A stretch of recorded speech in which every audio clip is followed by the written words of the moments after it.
On Being Different, Chapter 3 by McGraw-Hill. Globalization and Identity. Can I watch my channel? Kottack visits the fitness center at a resort. 5 television sets are on, each showing a different Comcast cable channel: Fox News, HLN, ESPN, CNBC, and a local channel.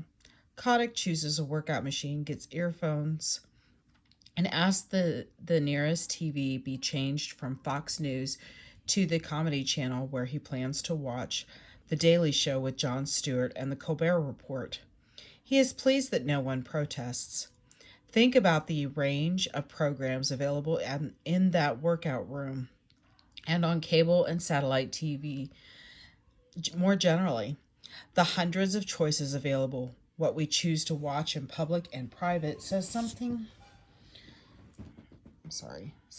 about us, about our mood, our gender, our political orientation, and other individual and social characteristics.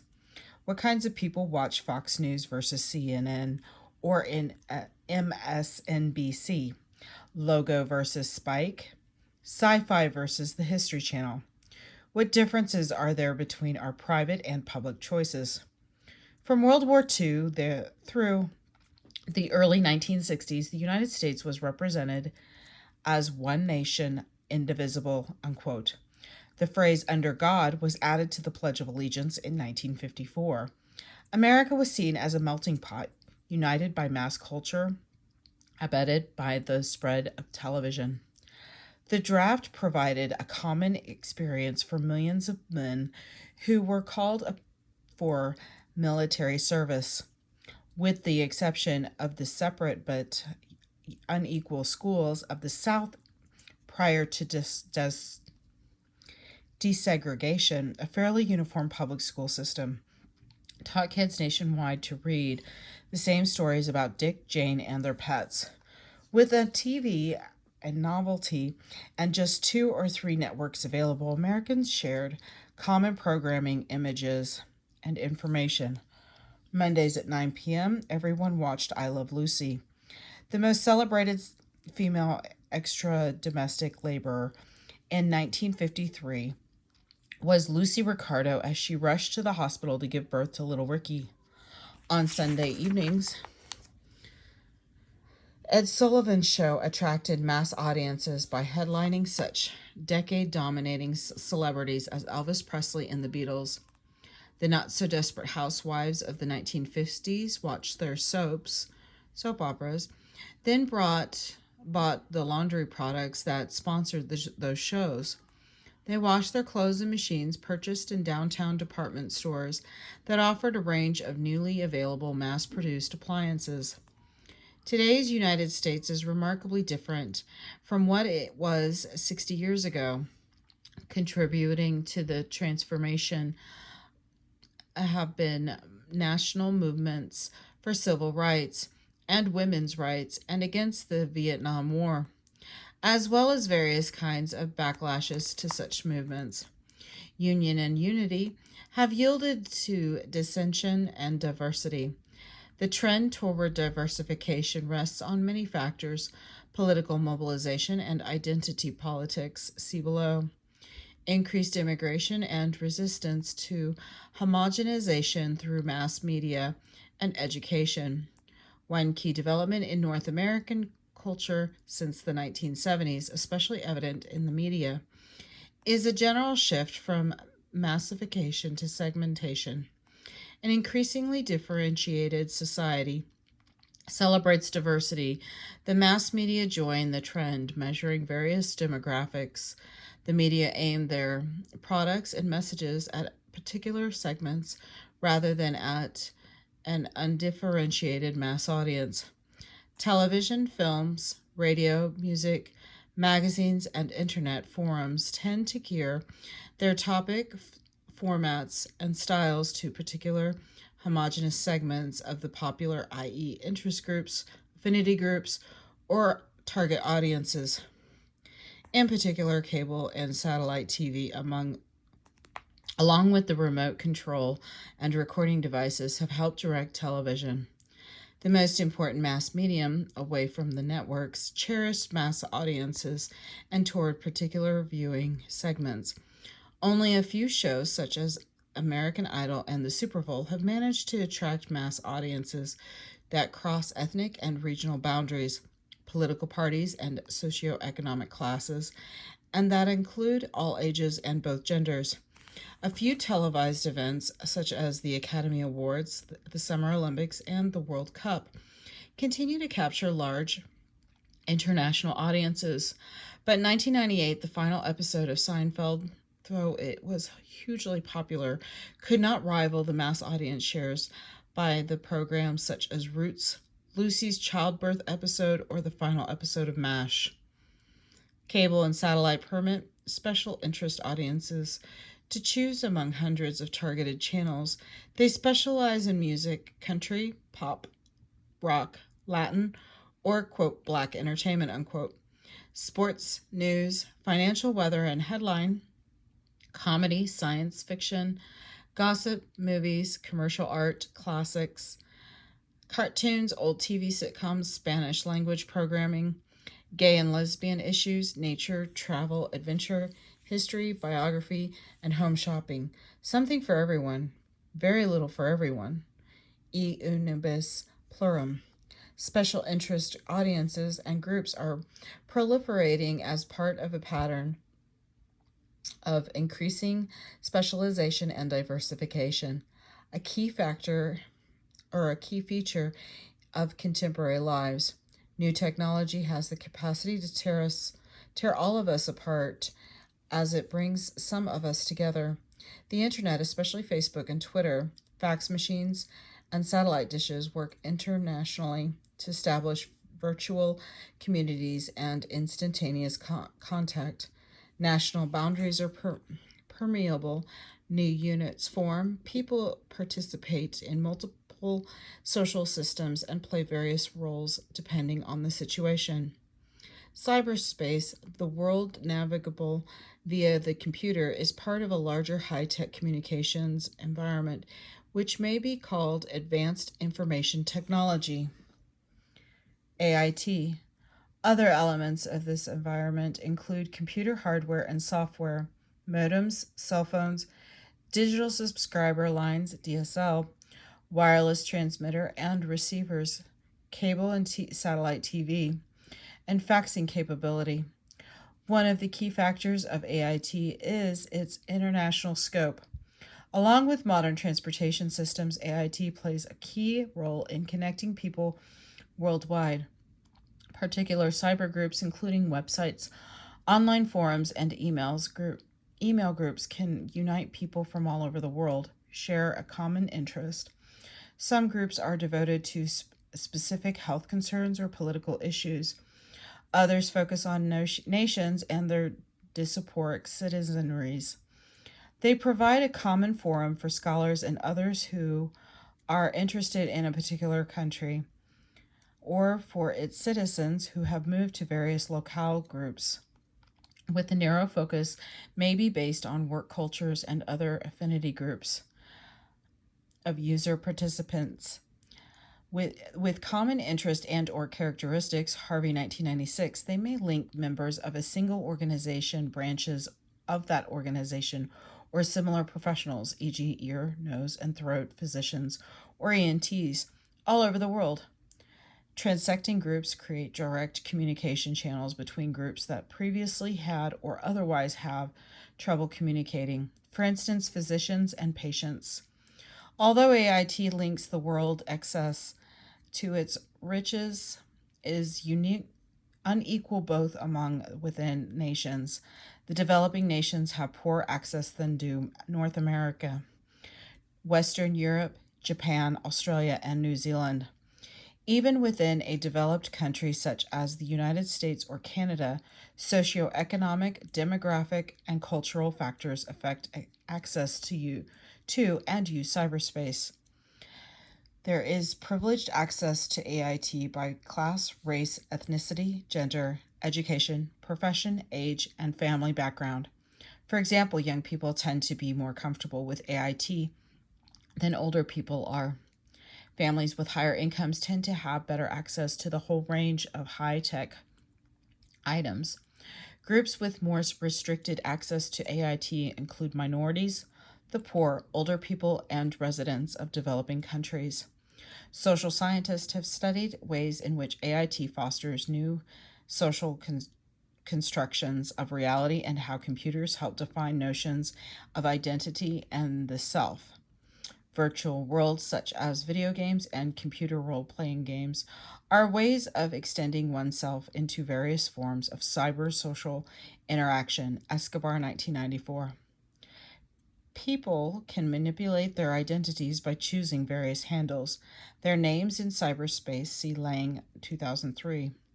If one engages in online communication through multiple servers such as a university gateway, a commercial service, and various interactive websites, one may have various handles and identities.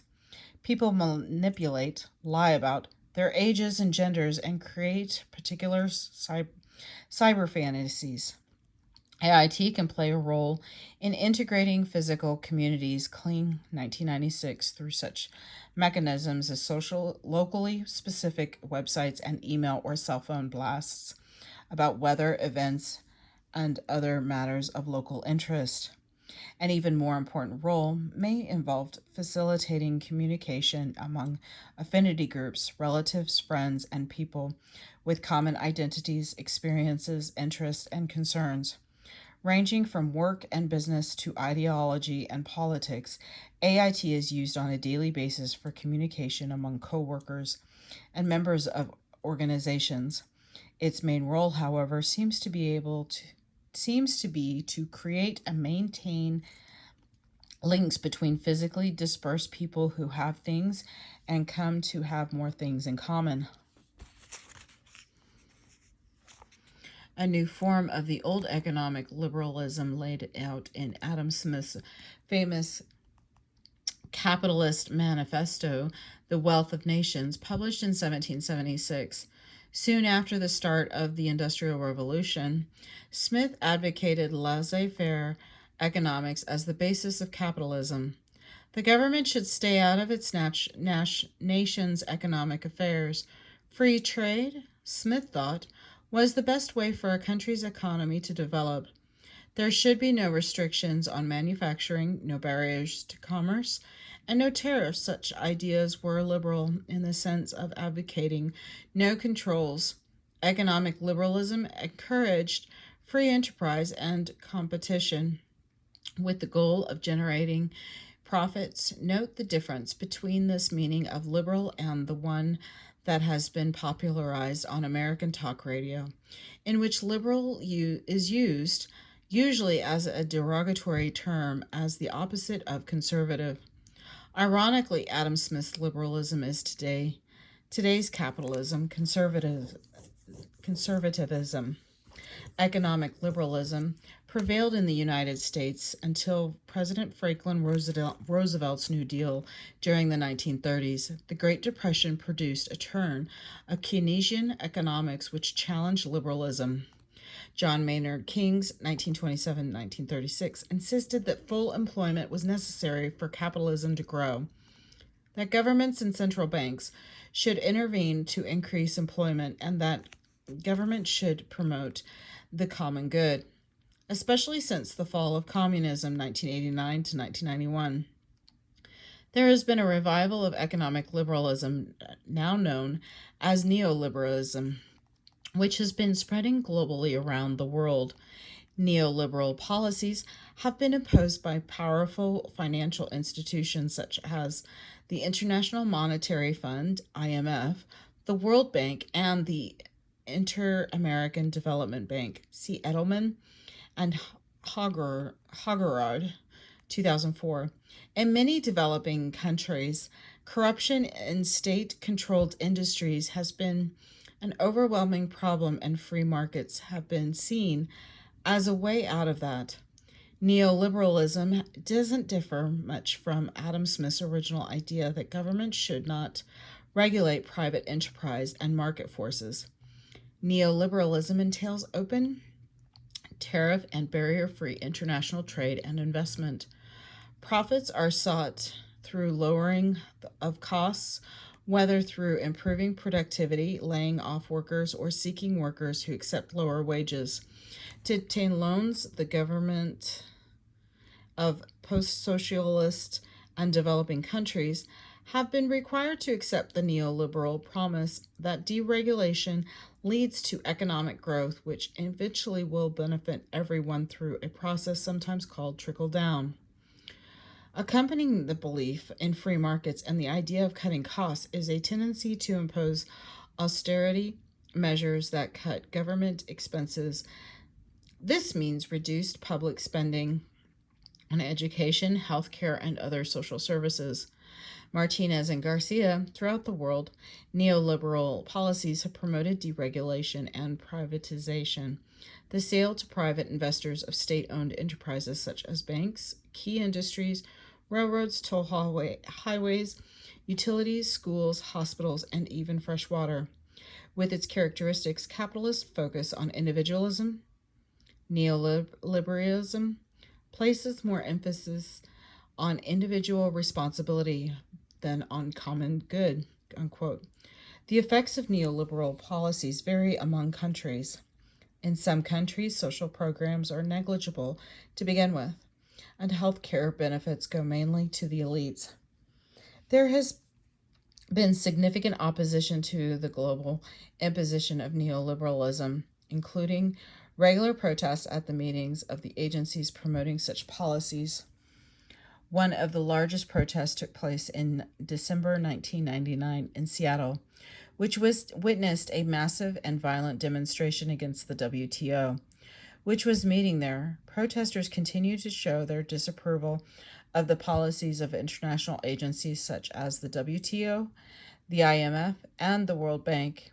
Each year, protests mark the annual meeting of the World Economic Forum, WEF, in Davos, Switzerland. In November 2009, there were clashes with police during a march by demonstrators protesting the opening of a WTO meeting in Geneva, Switzerland. The WTO had called that meeting of its 153 members to find ways to revive world trade and get the global economy out of recession, Huffington Post 2010.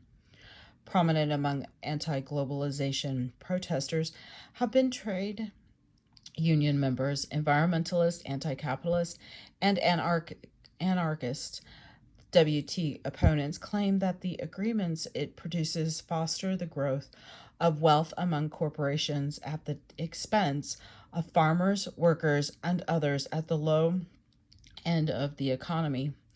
Debt relief advocates have searched the IMF and the World Bank to forgive loans to poor countries and to replace future loans with grants for local development programs. In some cases, this has been done. Environmentalists seek tougher environmental impact assessment for companies and borrowers. Human rights groups contend that international development policies help only big business, not poor countries and their citizens. Critics of the IMF accuse that agency of worsening financial crisis in various countries by prescribing budget-slashing policies. Trade unionists advocate for global labor standards. The protesters fall into two camps: those who want the agencies disbanded and those who merely want them reformed. Miller 2000, Huffington Post 2010.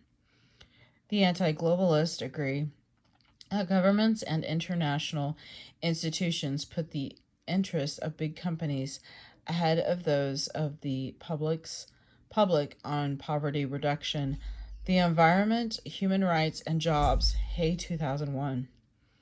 They would prefer a democratically elected international agency to the current ones, which are run by non-elected officials representing the world's richest countries and corporations.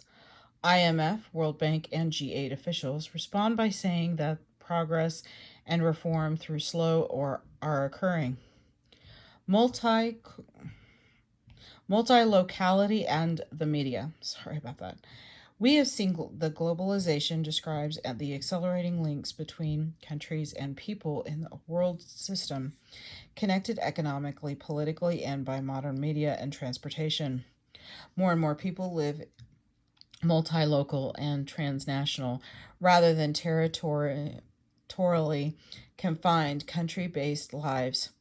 Globalization has transplanted citizens of many countries, including participants in low-skilled, low-wage services such as yard work and housework. Migrant Filipina domestic workers can be found in large cities in more than 130 countries. Lacking citizenship in their host countries, they construct a compensation, sense of place, and sense of community in globalization. Pranas, 2001. Familiar products and print media moved from the Philippines to European countries, and multinational networks have developed to provide support services to members of this Filipina diaspora. The mass media also promote transnational religious identities.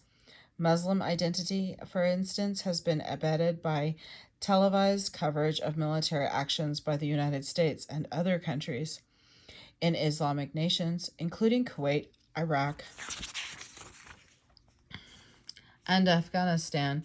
Even as they fuel identity politics, the media also propel a globally spreading culture of consumption, stimulating participation in the cash economy. Those who control the media are key gatekeepers, assuming roles played historically by political and religious leaders. They regulate public access to information, the moguls, magnates, managers, and mouths of TV and radio, including talk show hosts, have the power to direct the public attention towards some issues and away from others. Politicians and government officials also attempt to use radio and television for their own ends, and ordinary people increasingly use the media, e.g., the talk radio, the internet, to bring their concerns to the attention of fellow citizens and policymakers. The media spread awareness of options and alternatives in products, services, rights, institutions, and lifestyles. But they also fuel cynicism. Scandals about corruption in government, business, religion, and sports increase distrust of authorities, influencing electoral outcomes and policy. The flow of information also has encouraged people to clamor for rights and benefits and to demand more from familiar institutions. According to the Jim Fisher Thompson radio coverage of the African elections, quote, encouraged people to go out and vote and to speak out when they saw polling officials or government commandos trying to interfere with the election process, unquote, 2002. As might be expected, governments are not eager to give up their gatekeeping authority. Many governments take steps to restrict information flows. In 1996, U.S. Senate passed a Communications Decency Act, which the Supreme Court declared unconstitutional in 1997. As legislation aimed at pornography on the internet, Iran's parliament banned satellite dishes as China has done. What did China do? I'm sorry. China has done to limit exposure to information about external events, Western culture, and alternative models of society and government. Many countries censor the internet for political or moral reasons. Cuba makes all unauthorized internet surfing illegal. Many Western countries limit access to child porn sites. China has a sophisticated selective censorship system, sometimes called the Great Firewall of China. Lin, 2009. China's local search engine, Baidu, which follows Chinese censorship rules, has overtaken Google in the Chinese market. In 2009, Baidu had 64% of the 2 billion yuan, $293 million in internet search market in China, compared with Google's 31%. Despite censorship, China now has more people online than there are people in the United States, Lin 2009. Censorship can be a barrier to international business. The World Trade Organization favors freedom of access to the internet for commercial reasons to allow free trade. Many WT member states have pledged not to interfere with transnational internet services. WTO rules allow members to restrict trade to protect public morals or ensure public order, but those measures must disrupt trade as little as possible. Maximizing internet access to promotes the neoliberal agenda of free trade. How about free thought? The media have the capacity to liberate, providing unfamiliar information and viewpoints, opening people's minds and allowing for the expression of dissident and subaltern voices. Subaltern means lower in rank, subordinate, traditionally lacking an influential role in decision making. However, the mass media also can reinforce stereotypes and unfounded opinions and close people's minds to complexity and variety. The media also promote fear, often manipulative for political reasons. Waves of internationally transmitted images and information reinforce the participation that the world is a dangerous place with threats to security and order everywhere. The rise of cable and satellite TV and 24-hour newscasting has blurred the distinction between the the national, the national, and the local, bringing all threats closer to home. Constant rebroadcasting magnifies risks perception. Geographical distance is obscured by the barrage of bad news received daily from so many places. Many viewers have no idea how far away the disasters and threats really are. Was that suspicious package found in Paris or Peoria? Did that bomb go off in Mumbai or Monterey? Civil society and NGOs and rights movements. In post-socialist and developing countries, as well as in contemporary North America, the neoliberal agenda has included the promotion of civil society. This concept refers to the voluntary collective action around shared interests, goals, and values.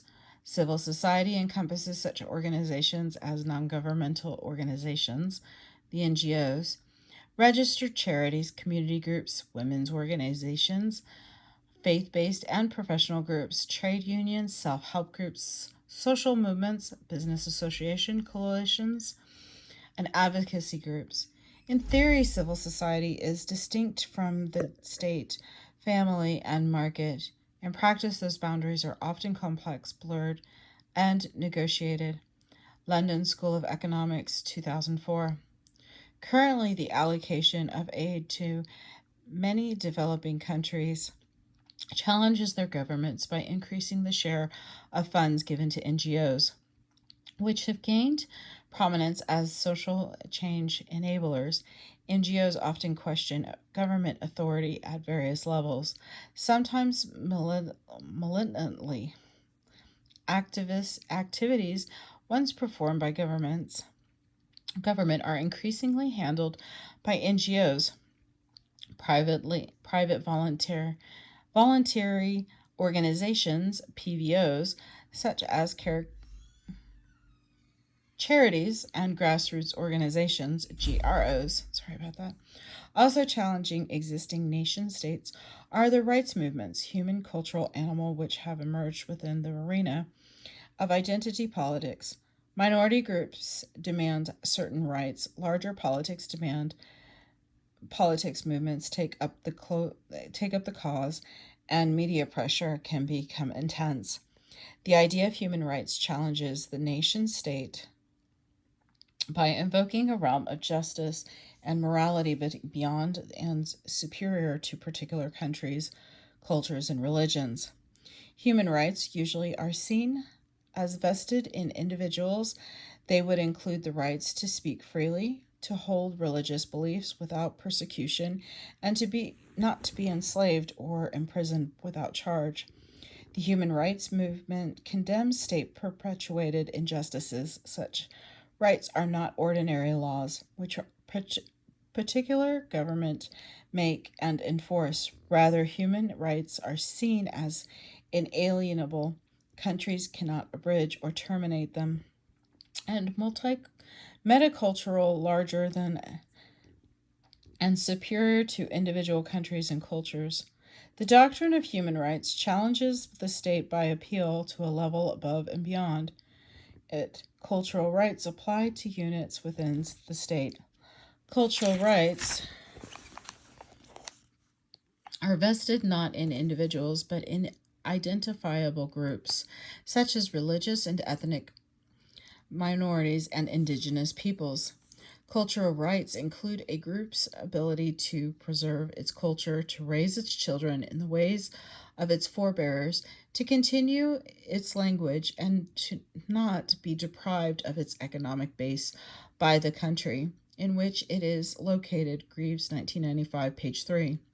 The province of Quebec, for example, has enjoyed a special place among Canada's 10 provinces because of its special linguistic and cultural history. Certain rights are codified. Countries have agreed to them in writing. For United Nations documents, the UN Charter, the Universal Declaration of Human Rights, the Covenant of Economic, Social, and Cultural Rights, and the Covenant on Civil and Political Rights contain nearly all the human rights that have been internationally recognized. However, almost all these rights are seen as vested in individuals rather than groups. As Thomas Greaves, 1995, notes, nation states have been slow to recognize group rights. See Chapter 4. The concept of group rights may seriously challenge government sovereignty by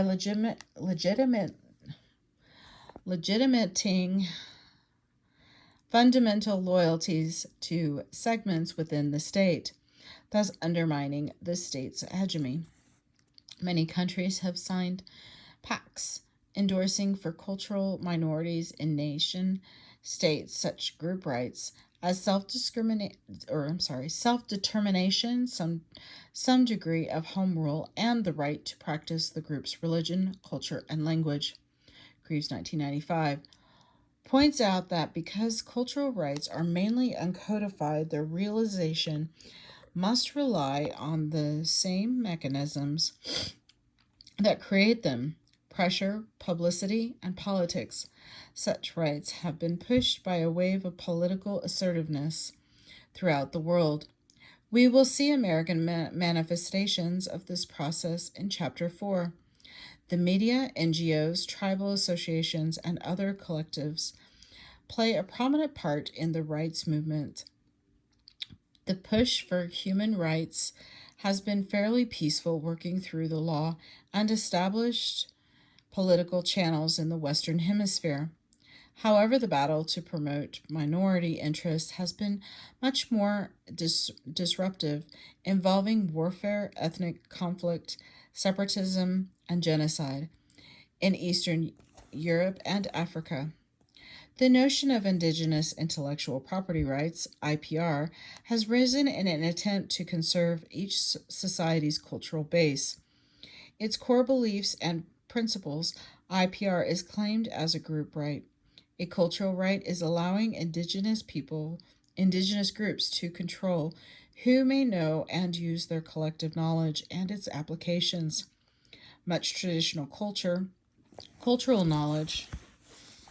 Sorry about that. Cultural base, its core beliefs and principles, IPR is claimed as a group right, a cultural right allowing indigenous groups to control who may know and use their collective knowledge and its applications. Much traditional culture cultural knowledge has a touristic or other commercial value. Examples include ethnomedicine, traditional medicine knowledge and techniques. Cosmetics, cultivated plants, foods, folklore, arts, crafts, songs, dances, costumes, and rituals. According to IPR concept, a particular group should determine how its indigenous knowledge and products are used and distributed and the level of compensation required.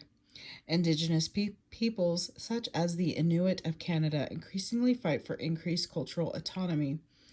One major Inuit victory was a pact signed in December of 1991, in which Canada agreed to set the boundaries for a self-governing Inuit homeland. On May 5, 1992, voters in Canada's Northwest Territories authorized its split into two separate territories, one for Inuit, extending almost to Greenland. To the Eastern Territory covers an area a third larger than Alaska. It is inhabited by 20,500 Eskimos who prefer the name Inuit. The Inuit now administer this area, which they call Nunavut, meaning our land. Farnsworth, 1992. See also, and here's the website. As in the rights discussion, issues involving autonomy are also debated at levels within the state, e.g. IPRs of minorities and beyond the state. Challenging the state from above is the idea of global morality. The notion of a moral order that transcends the moral codes of particular societies have been embedded by environmentalist NGOs. One prominent example is the idea that resources within particular countries, e.g. Madagascar's biodiversity, Brazil's rainforests, actually being to the world. Such a claim challenges national sovereignty, and not surprisingly, nations reject it. Brazilians, for example, are incensed when Northerners suggest that the Amazon is a global resource. Indigenous peoples. The term and concept of Indigenous peoples gained legitimacy within international law within the creation in 1982 of the United Nations Working Group on Indigenous Populations, WGIP. This group, which meets annually, has representation from all 6 continents. The draft of the Declaration of Indigenous Rights, produced by the WGIP in 1989, was accepted by the UN for discussion in 1993. Convention 169, a document of the International Labor Organization, ILO, supporting cultural diversity and indigenous empowerment, was approved in 1989. Such declarations and documents, along with the work of the WGIP, have influenced governments, NGOs, and international agencies, including the World Bank, to express greater concern for and to adopt policies designed to benefit Indigenous peoples. Social movements worldwide have adopted the term Indigenous peoples as a self-identifying and political label based on the past oppression, but now legitimizing a search for social, cultural, and political rights. De la Peña, 2005.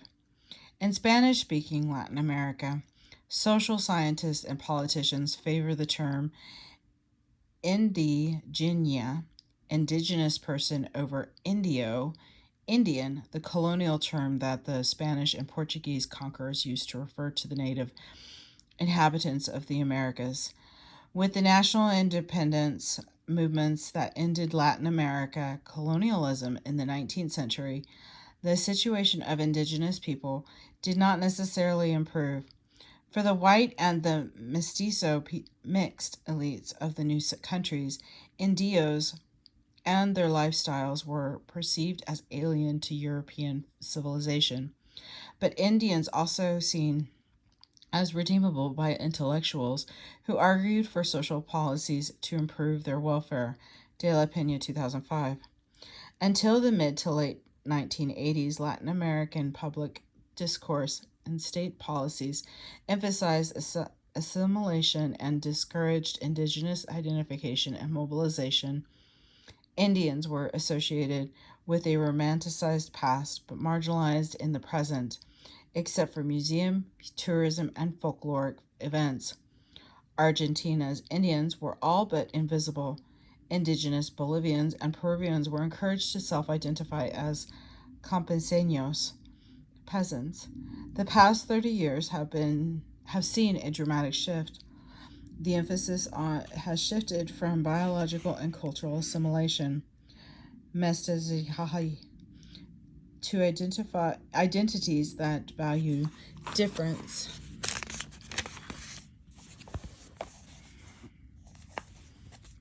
Especially in Indianness in Ecuador, groups seen previously as Quechua-speaking peasants are classified now as indigenous communities with assigned territories. Other Andean peasants have experienced re-indigenation as well. I'm so sorry if I mispronounced that word. Brazil has recognized 30 new indigenous communities in the Northeast, a region previously seen as having lost its indigenous population. In Guatemala, Nicaragua, Brazil, Colombia, Mexico, Paraguay, Ecuador, Argentina, Bolivia, Peru, and Venezuela, constitutional reforms have recognized those countries as multicultural. Jackson and Warren, 2005. Several national constitutions now recognize the rights of indigenous peoples to cultural distinctiveness, sustainable development, political representation, and limited self-government. In Colombia, for example, indigenous communities have been confirmed as rightful owners of large territories. Their leaders and councils have the same benefits as any local government. 2 seats in the Colombian Senate are reserved for Indian representatives, De La Peña, 2005. In Latin America, the drive by indigenous peoples for self-determination has emphasized 1. The cultural distinctiveness, 2. Political reforms involving restructuring of the state, 3. Territorial rights and access to natural resources, including control over economic development, and 4. Reforms of military and police powers over indigenous peoples, Jackson and Warren, 2005. The indigenous rights movement and government responses to it takes place in the context of globalization, including transnational social movements focusing on such issues as human rights and environmentalism. Transnational organizations have helped indigenous peoples to influence national legislative agendas. NGOs specializing in development and human rights have come to see indigenous peoples as clients. Many Latin American countries have signed international human rights treaties and covenants. Latin America has experienced a general shift from authoritarian to democratic rule since the 1980s. However, ethnic and racial discrimination and inequalities persist. Indigenous organizing has a high toll, including assassinations of indigenous leaders and their supporters, especially in Guatemala, Peru, and Colombia. There has been severe political repression, along with thousands of indigenous deaths, indigenous refugees, and internally displaced persons, Jackson and Warren, 2005. Coupons and Grischer, 2005, explore a recent upsurge of the notion of autochthonry, being native to or formed in the place where found with an implicit call for excluding strangers in different parts of the world. The term autochthonic Chthni and indigenous both go back to classical Greek history with similar implications. Autochthonry refers to self and soil.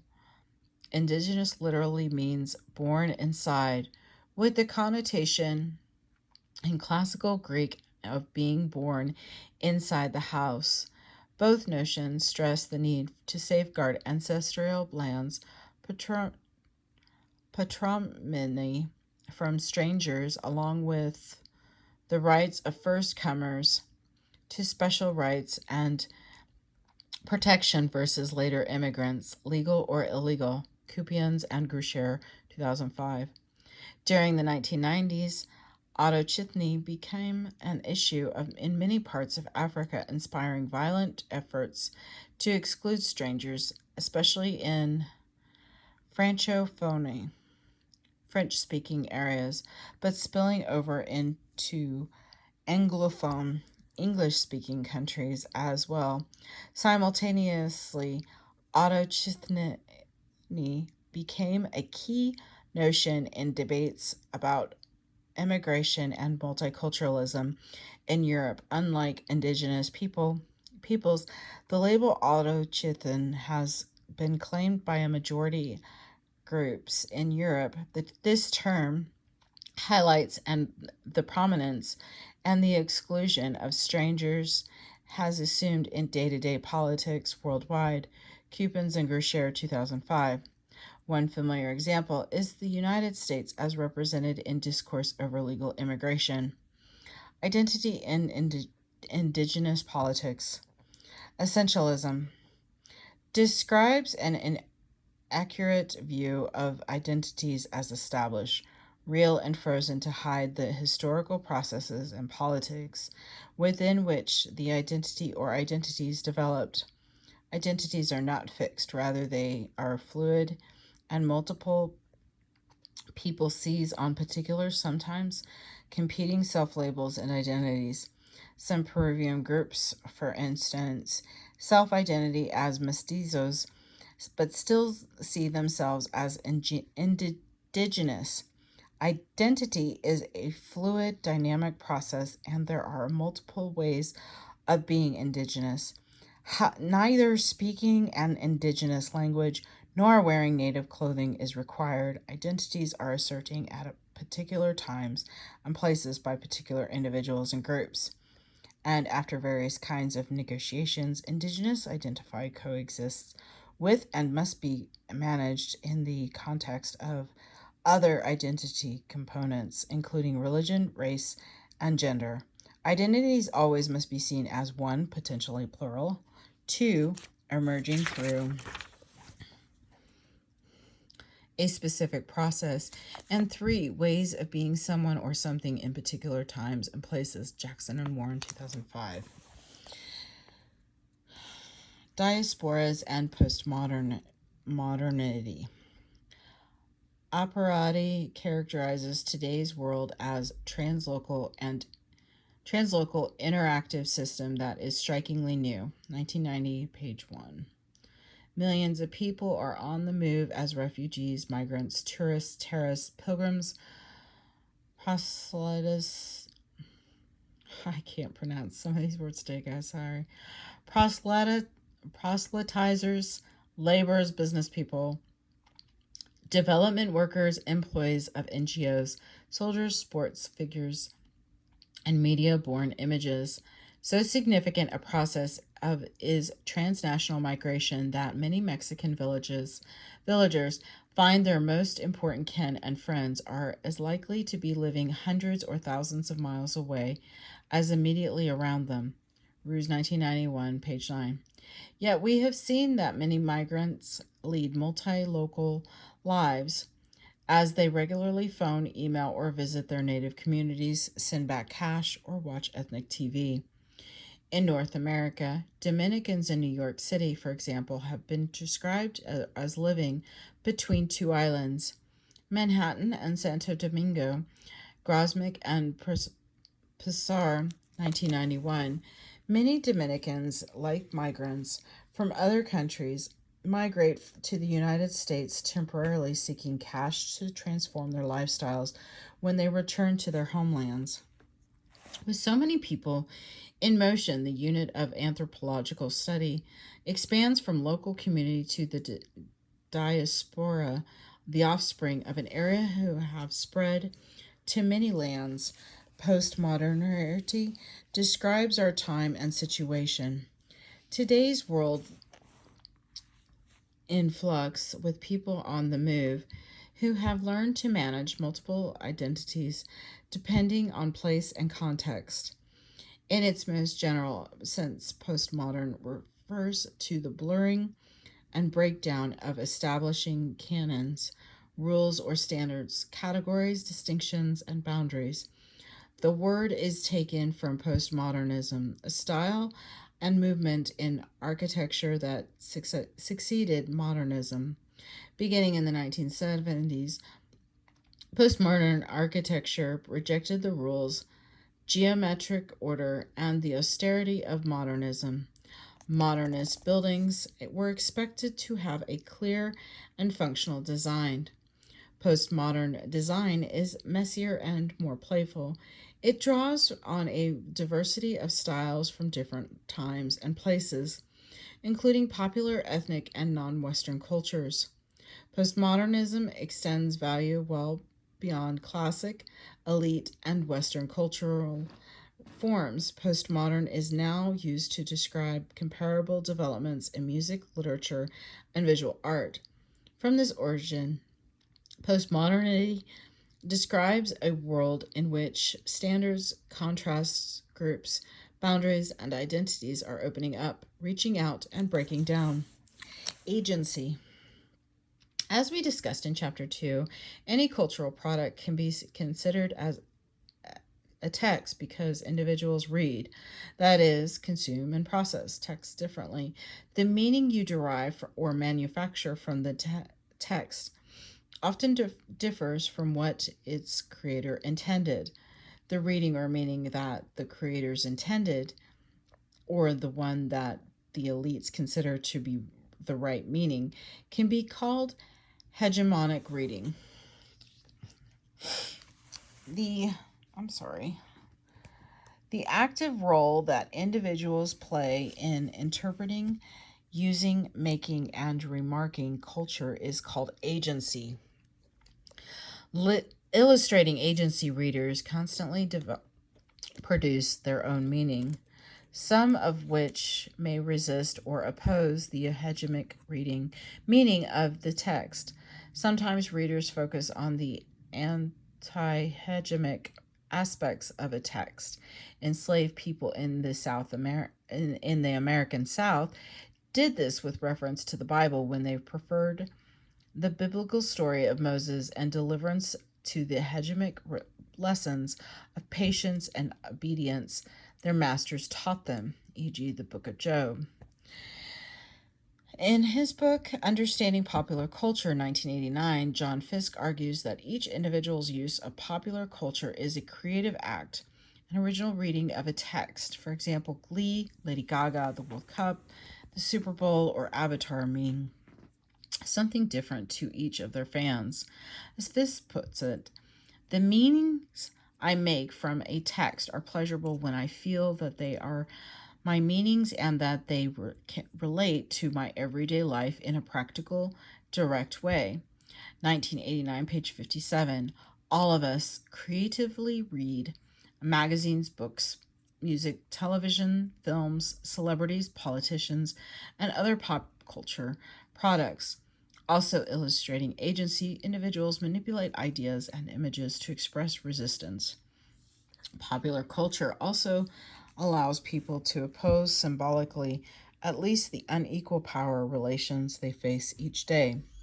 In the home, at work, and in the classroom, variant forms, interpretations, and readings of culture, sometimes harnessed by political movements, can express discontent and resistance by individuals in groups who are or feel oppressed. Can you think of examples? Cultural meanings are neither intrinsic nor imposed. They are manufactured and revised locally.